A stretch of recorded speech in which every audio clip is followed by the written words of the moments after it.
Well, this is the Charlotte Knights podcast. Welcome in, everyone. Kendall Smith and Charlotte Knights catcher / outfielder. Everything. Korey Lee. There we go. Utility player. Thank you. Joining us here on the show. Korey, thanks so much. We've got your microphone working okay. We had a little bit of technical difficulties before the show started, but you are a pro's pro, and we are here, and we are ready for the show. How are you? I'm doing great. It's a beautiful day here in Charlotte, and I can't complain about playing baseball today. It is a beautiful day in Charlotte. Actually, it's been a great week for you, Korey. A couple days ago, 2 triples in one game for you. That's the first time that's happened in your professional career. So congratulations on that. Thank you. How'd you make that happen? Just lightning quick speed? Appreciate the center fielder the other day for laying down on the ground a little bit, but just running hard out of the box and just trusting the plan, and good things happen when you play hard. Listen, this group is so much fun to be around, and I know in the clubhouse you guys have a great time. We talk with a lot of the guys about the leaders on the team, the people that they're talking to day in, day out for advice.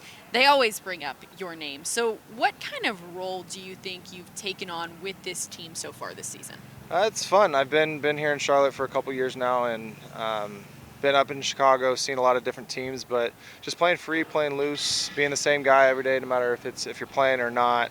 If you have a bad day, it's okay. You're going to come back, play again the next day. And like you said, it's a great group of guys to be around, so it's easy to have fun when you're around guys like that. We've talked this season with a lot of these guys just about being where their feet are in this moment, in this city, with this team. What do you think has allowed you to do that in such a great way this season? Just trusting the process, trusting the plan. He's the only one upstairs that kind of knows what's going to happen, and if you try to paint a picture yourself, it's not really going to work out that way. So just trusting his plan and just going with the flow and playing hard every single day. Every season, our players talk about their growth as players. We're only about a month and a half into the season so far, but where do you feel you've grown the most this season? Just being athletic. I think what we talked about, just playing all the positions, that's been a lot of fun for me. It's what I did as a kid. I'm always going to be a catcher, but just playing baseball, playing the game the right way, and just being a student of the game at the end of the day. We talk about being a student of the game, learning from others. When you go out and play the outfield, and you mentioned you've done it before in your career. It's not the first time, obviously, that you've played when you were a kid. You were playing all over the place, too.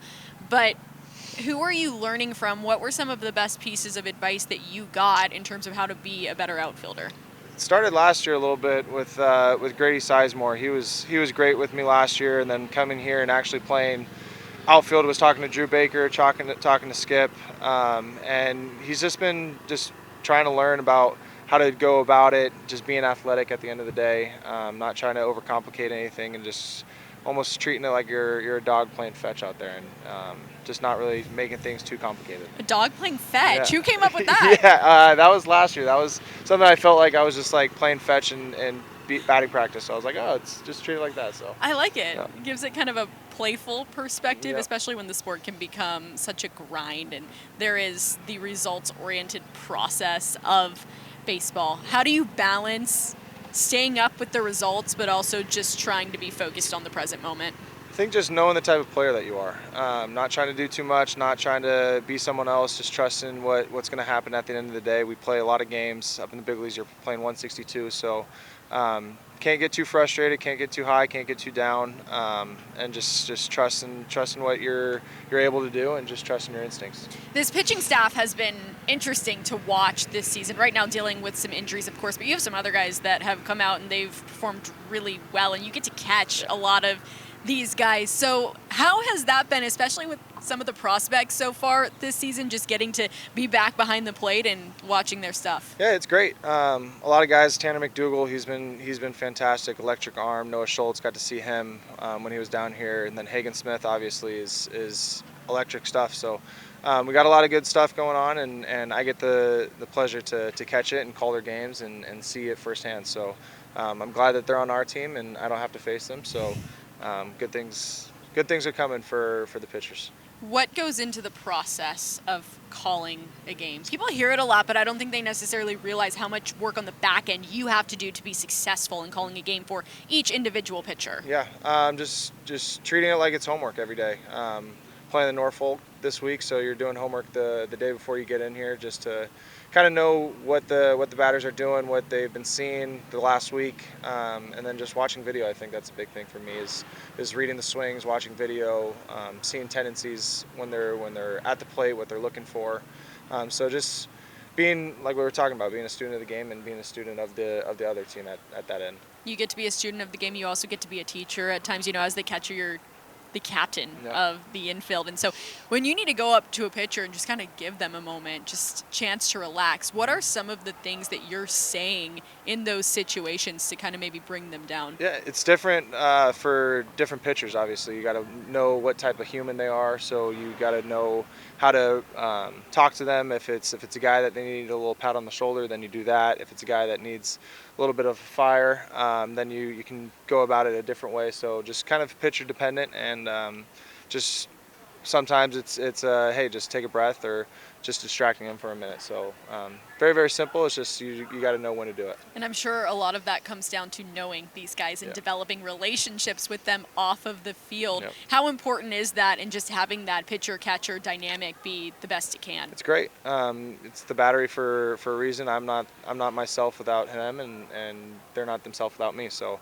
at the end of the day, it's something that I hold true to myself, and like I said, it's a great group of guys to be around, so it makes it easy. Chad Pinder, he has not been out of baseball in terms of playing for too long. Yeah. Last played in 2023, so a younger manager. It's his first year at the AAA level. Yeah. How has he been as the manager of this group? He's fantastic.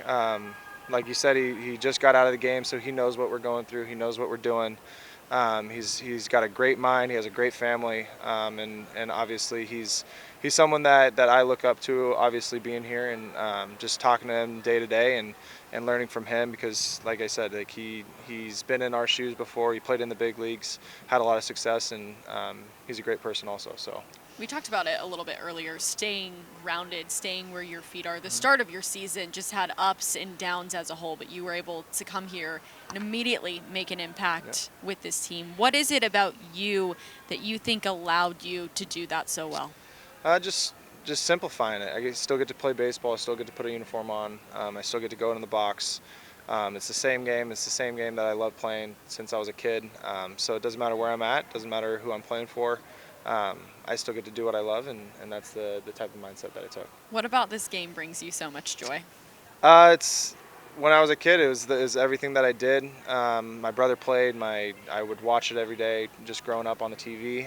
Being in San Diego, I was able to go outside and play year round. So that was something that I loved. And then obviously it's just the love of the game. It's the passion. It's what brings me happiness, puts a smile on my face, and there's nothing I'd rather do. One of my favorite things is when family members get to come and watch you guys play. None of these guys on our team are from Charlotte, so you have family members that are flying in, driving in to watch you.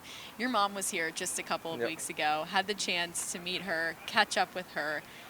How important has she been in your journey to this point? She's great.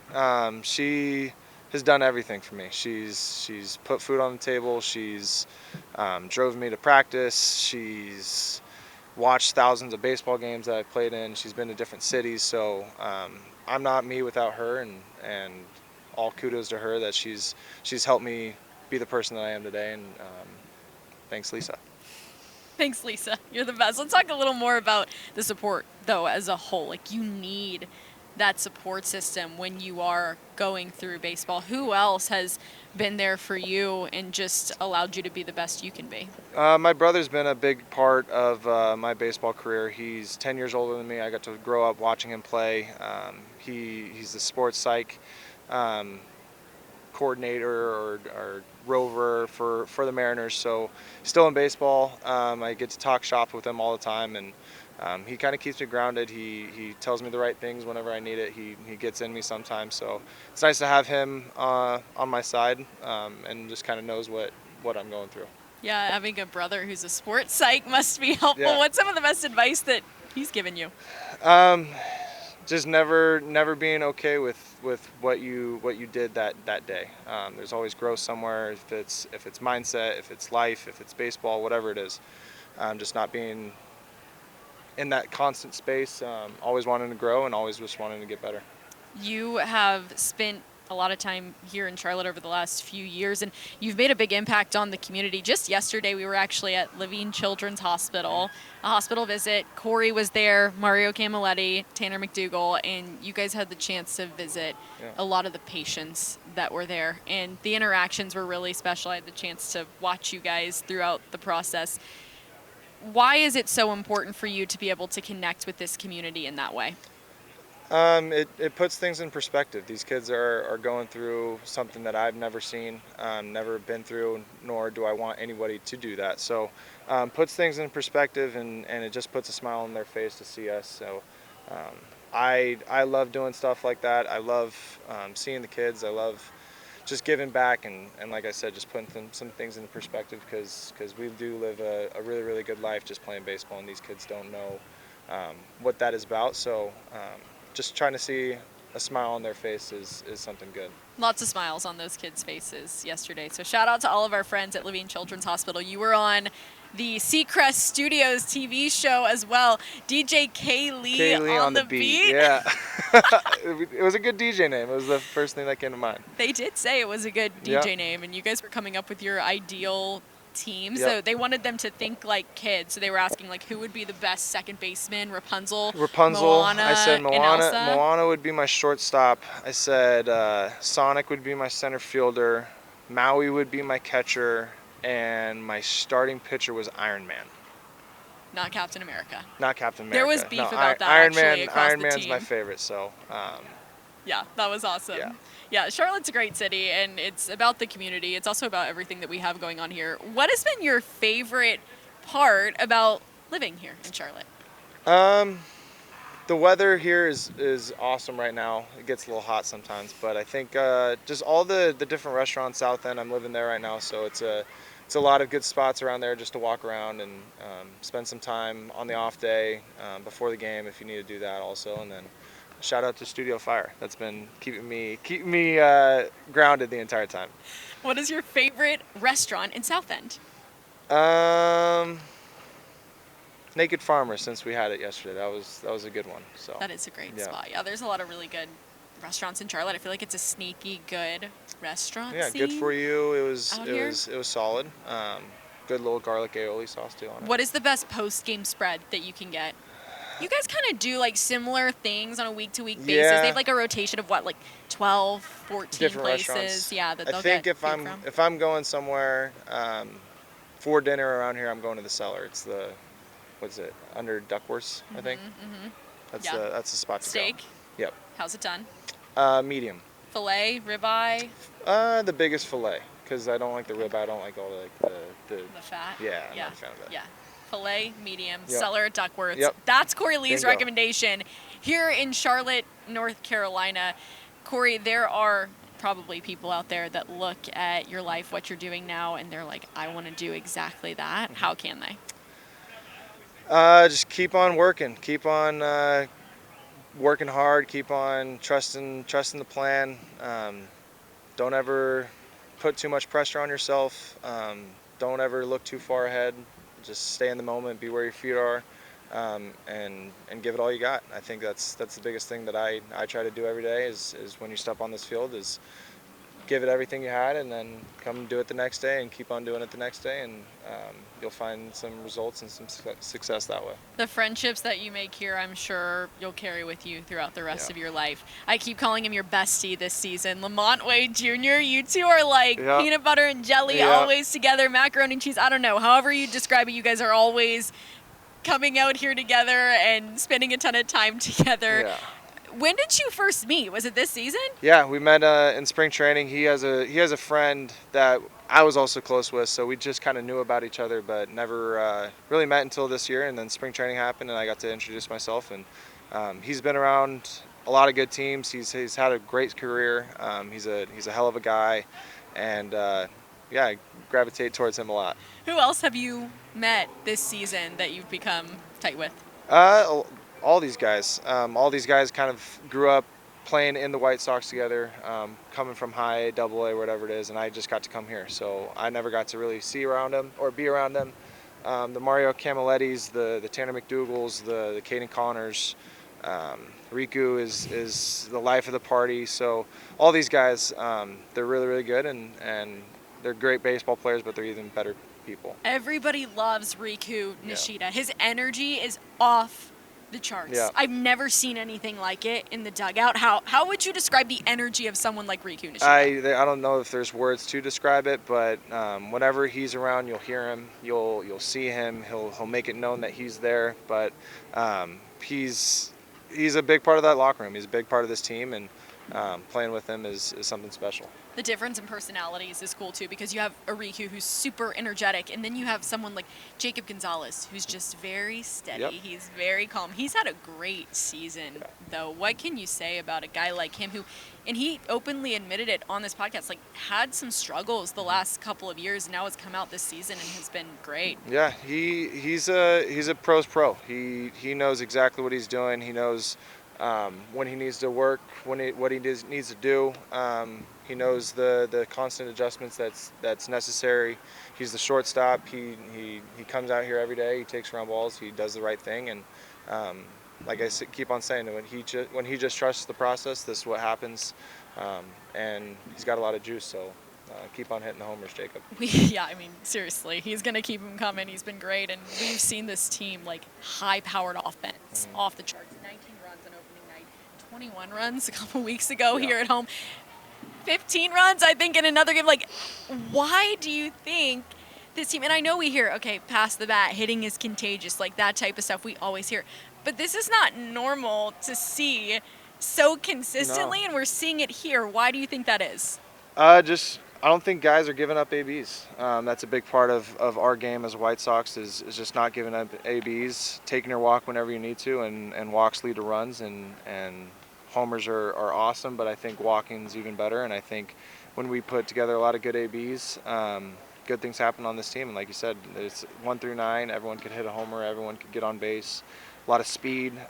So it's a lot of fun playing with these guys. And now there's the strategy of the game, obviously, with the challenges as Yeah. well. So you can challenge when you're hitting, and then when you're catching, you can Yeah. challenge too.